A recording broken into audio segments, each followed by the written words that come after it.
قال يا ليت أمي لم تلدني ولم يك يراني يزيد في الشام أسير.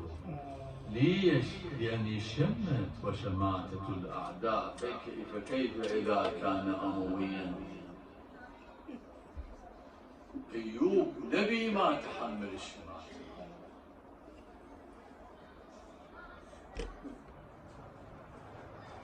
لذلك أنت شايف يسمح ب4 سنوات. قل لصاحب الرأس أن يضع الرأس بين الحالين. شو اسمني يا عبد المولى؟ مو هسه احنا قاعدين نشوف. تتخيل مرة بنت محمد صلى الله عليه وآله تقول لصاحب الرأس بدك تخلينا نجيب الرأس بالسوق يمنى حتى الناس تنظر إلى الرأس ما تنظر إلى أعراضها. وانت بعد قيس. عيد احنا ما قلنا شيء، لكن المناسبة تفرض نفسها. قلت يا جماعة حتى إذا يمتنعون ما مشكلة، بس مصيبة تستحق أن نقف عليها. الثانية يقول المؤرخون وهذا مر عليكم أن غربة مسلم بن عقيل أشد من غربة الحسين عليه السلام. قال ليش؟ قال الحسين يسولف ويا العباس، يسولف ويا ابنه، يسولف ويا القاسم، مسلم وحده. أنا أتذكر المحافظة مرة بالليل نزلنا الساعة قال هذا حدي كروة ماكو، ظلينا لما تطلع الشمس بيت واحد سماء وسماء. الله يعلم شلون تذكرنا غربة مسلم بن عقيل. قال له واحد يعرف يصعده، قال له واحد في كروة.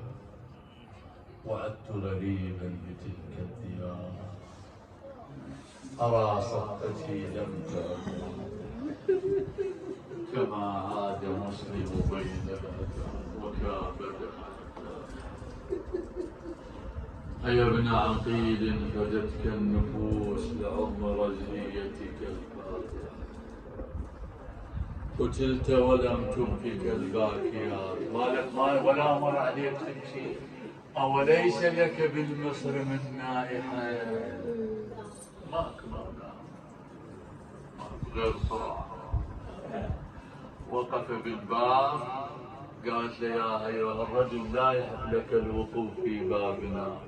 قال لها مسألة حلال وحرام كلكم تعرفون القصة. حطيتها ماي مو عيب واحد يطلب ماي. زين امشي لهلك ودنيا المغرب ودنيا على السلامة. قال لها لا بيت لي في هذا المصر ولا عشيرة. يقول له وأنا مستدير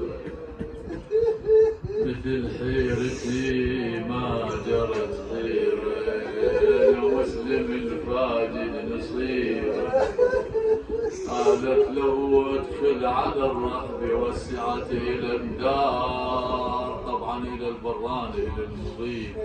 قام قائما الليلة يصلي قارئا للقرآن حتى هرمت عيناه إلى النوم. رأى جده والحسن وأمير المؤمنين إنك صائر إلينا. هذا الحكي المنادي يصيح من يلقي القبض على الهارب، من يلقي القبض على مسلم بن عقيل. ابنها المجرم دخل إلى البيت اكتشف المصيبة.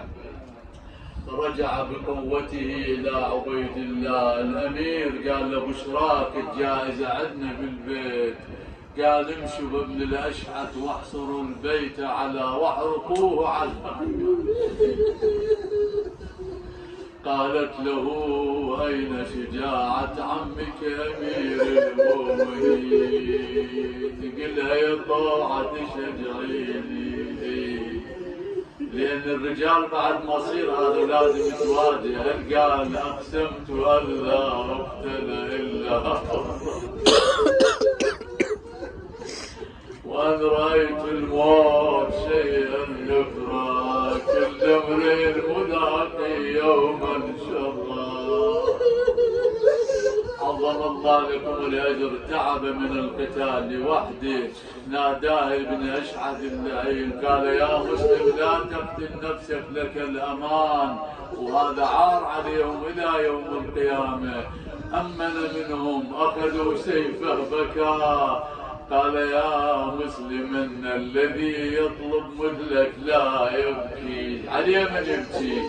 قال لا والله لا أبكي على نفسي بل أبكي على الحسين. شوف بكى على ابو السجاد وابو السجاد عدل، زار ابو السجاد وابو السجاد عدل. شلون زاره؟ عندما أخذ إلى قصر الإمارة ضربا وتنكيلا إيش قال؟ السلام عليك أبا عبد الله إن ابن عمك مقتول في هذه الساعة. وصل الخبر إلى الحسن. ابو السجاد هم بكى عليه قال زينب علي بحميده بنتي. جاءت له بحميده مسح على راسها قالت يا عم اراك تصنع بي صنع الايتام. قل يا عم ابوي وينك من زمان ما بين علي خافني بيك يا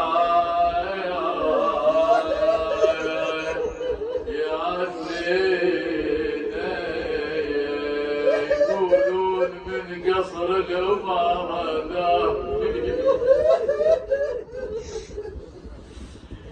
قال يا عم بيدي ذبحت القوم والله نذبح حتى الماء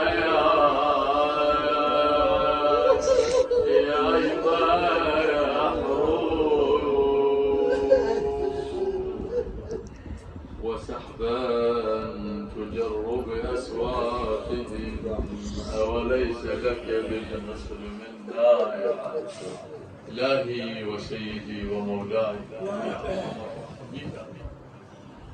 بحرمة بيت الله الحرام وحجاجه، بحرمة الغريب مسلم بن عقيل والإمام المسموم الباقر سلام الله عليه، قد هذا العيد وأنت راض عنا. شاف اللهم مرضانا مرضى الحاضرين، وفقنا لما تحبه وترضاه، ولا تؤاخذنا إن نسينا وأخطأنا يا خير المسؤولين وموسع المعطين يا أرحم الراحمين. إلى شرف النبي والأئمة الأطهار لا سيما الإمام الباقر والغريب بن عقيل وأمواتهم والشهداء والباذلين والمؤسسين إلى هذا المجلس الشريف، رحم الله من يقرأ الفاتحة مع الصلاة على محمد وآل محمد.